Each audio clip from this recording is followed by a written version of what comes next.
ነገር ግን አለና በእግዚአብሔር ጸጋ ስለ ሰው ሁሉ ሞትን ይቀምስ ዘንድ። ይሄ በጣም አስምሩበት።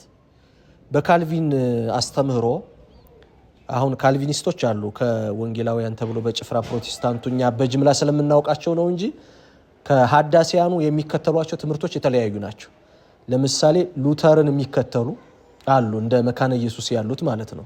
ባፕቲስት የሚባሉ አናባፕቲስት የሚባሉ ሜቶዲስት የሚባሉ በጣም እንትናቸው በጣም ዘርፋቸው ብዙ ነው።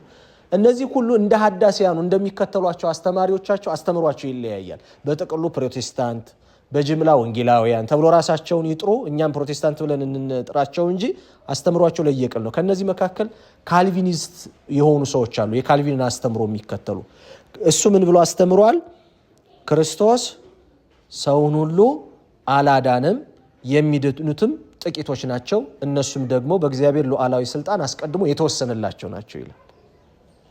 ይሄ የክርስቶስን ለሁሉ ያደረገውን የቤዛነት ስራ ገደል የሚከት ስሁት አጋንንታዊ ትምህርት ነው። አሁን ይህንን ትምህርት ቀጥታ ልክ እንዳልሆነ ከምናፈርስባቸው መሰረታዊ ትምህርቶች መካከል አንዱ ምን ይላል? ስለ ሰው ሁሉ ምንን ይቀምስ ዘንድ? ሞትን ምን ይል ዘንድ? ይሄን በደንብ አስምሩበት። ስለማን ሁሉ? ስለተመረጡት አይደለም የሚለው። ይሄ የቱሊፕ የሚባል አስተምሮ አለው ካልቪን። ከነዚህ መካከል አንዱ የኢሌክሽን አስተምሮ፣ የቅድመ ውሳኔ። ቀድመው ምን ያለው አሉ? የተወሰኑ አሉ የሚድኑ። ክርስቶስን መጥቶ ሲያድን ለምኖች ነው? ለተመረጡት ነው የሞተው፣ ለሁሉ አይደለም። ይሄ በጣም ስህተት የሆነ አጋንንታዊ ትምህርት ነው። ደግመን ደጋግመን የምንናገረው አጋንንታዊ ትምህርት ነው። ምክንያቱም ክርስቶስ የመጣው ለማን ሁሉ ነው? የጠፋው ሰው ሁሉ ነው አይደል?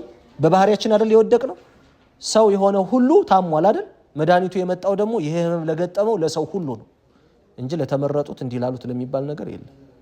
ቀድሞ ለተወሰነላቸው ለተወሰነባቸው የሚባል ነገር የለም። ይሄ የስህተት አስተምሮ ነው። እዚህ ግን የተወደደው ሐዋርያ ቅዱስ ጳውሎስ ስለ ሰው ሁሉ አለና ሞትን ይቀምስ ዘንድ። በጣም የሚደንቀው አንዲት እናት ልጇ ታሞ ለህመሙ ሽሮፕ ትገዛና እሷ ባትታመምም ልጇ ከህመሙ የተነሳ የሚወስደውን ሽሮፕ ግን አስቀድማ ምን ትለዋለች? ትቀምሰዋለች።